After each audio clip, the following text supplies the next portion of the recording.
There exists a book so infamous, so veiled in secrecy, that its mere mention has sent shivers down the spines of scholars and occultists alike for centuries. A book that claims to contain the names, ranks, and sigils of powerful entities, spirits bound to obey the will of those who dare summon them. This is the Lemegeton Clavicula Salomonis, or more commonly known as the Lesser Key of Solomon. Within this text lies the Ars Goetia, a detailed account of 72 demons, each possessing their own unique abilities, knowledge, and dominion over aspects of the unseen world. For centuries, mystics, sorcerers, and the daring few have sought to unlock the hidden wisdom of these beings, walking the perilous path between enlightenment and destruction. But what is the Goetia truly? And what are these spirits that whisper from the void, waiting to be called upon? At the end of this video, a crucial and forbidden truth about the Goetia will be revealed, one that has been overlooked or deliberately concealed from common knowledge. But before we reach that point, we must first understand what the Goetia is, how it is used, and why it remains one of the most enigmatic and feared texts in the occult world.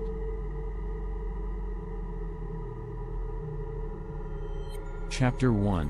What is the Goetia?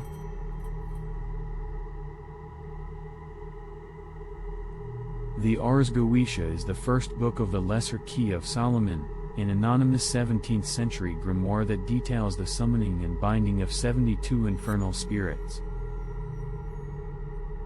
These spirits, often called demons, are said to have been trapped by King Solomon himself, forced into servitude through his legendary wisdom and control over the supernatural. However, the origins of the Goetia reach far beyond the biblical figure of Solomon. The term Goetia itself comes from the Greek word Goetia, meaning sorcery or howling magic, a reference to the ancient practices of necromancy and spirit invocation used in pre-Christian cultures. The knowledge contained in this book is not exclusive to Judeo-Christian demonology but is deeply rooted in pagan traditions, Babylonian sorcery, and even Egyptian magic. Unlike the angelic beings found in texts like the Ars Theurgia Goetia, the spirits catalogued in the Goetia are often perceived as darker, chaotic, and unpredictable forces. Yet, they are not inherently evil, rather, they represent raw, untamed aspects of knowledge, power, and transformation. Chapter 2. What are Goetic Demons?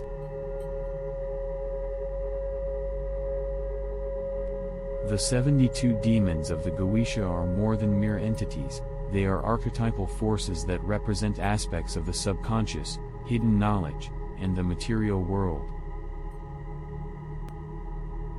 Each demon possesses a rank in the infernal hierarchy, ranging from kings and dukes to marquises and presidents, each with their own legions of spirits under their command. Some demons, like Baal and Paimon, are widely known for their wisdom and dominion over earthly matters. Others, such as Andromalius or Buer, offer guidance, protection, and hidden knowledge. Each demon has its own sigil, an occult symbol that serves as a direct key to accessing its power. Yet, despite their terrifying reputations, these spirits have long been considered teachers rather than adversaries by those who understand their nature. Some believe that summoning and working with these entities is not an act of subjugation, but rather a dialogue between the conscious and the subconscious mind, unlocking aspects of the self that remain dormant in the waking world.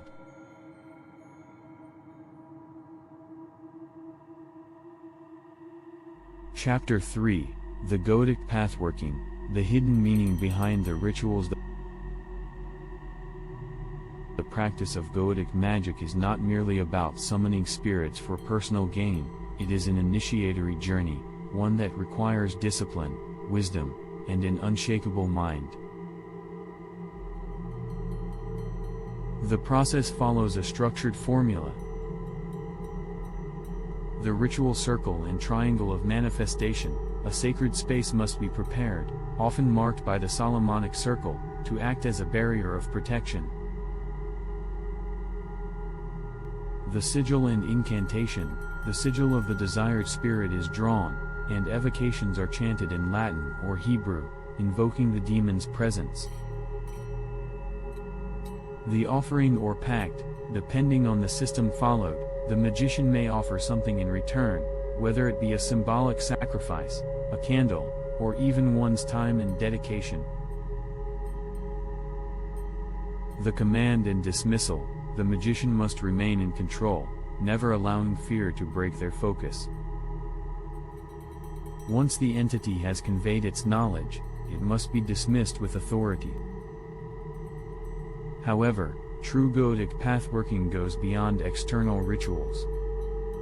It is an internal alchemical process. Each demon represents a part of the self that must be faced, understood, and integrated. The demons of the Goetia, in many ways, are reflections of our own desires, fears, and hidden strengths. Chapter 4: The Real Purpose of Goetic Magick. Many who seek the power of Goetic Magick believe they are summoning external entities to fulfill materialistic desires. However, the true initiates of the occult know that these spirits serve a greater purpose. Each demon is an aspect of psycho-spiritual evolution, a test that forces the practitioner to confront the unknown within themselves. By mastering these forces, one gains not just material knowledge, but also deep spiritual insight. In this sense, the 72 demons of the Goetia are gateways to personal transformation, each acting as a lesson that challenges the practitioner to ascend beyond their limitations. Many ancient traditions echo this belief, whether in Jungian psychology's concept of the shadow self, or in Hermetic teachings that emphasize the integration of opposites. The true secret of the Goetia is not in the ability to summon spirits, but in the ability to master one's own inner demons. Conclusion: the forbidden truth revealed. We began this journey with a question: what is the true purpose of the Goetia? The answer is not what many expect. The demons catalogued in this grimoire are not mere tools for supernatural servitude, nor are they malevolent entities waiting to consume the souls of the unprepared. Instead, they are fragments of knowledge, keys to unlocking the hidden aspects of reality and self-awareness. The Goetic magician is not simply a summoner, but an alchemist of the soul, refining themselves through their encounters with these infernal forces. This is why the Goetia has been feared and suppressed for centuries, not because it is evil, but because it grants knowledge that dismantles the illusions of control set by religious and societal institutions.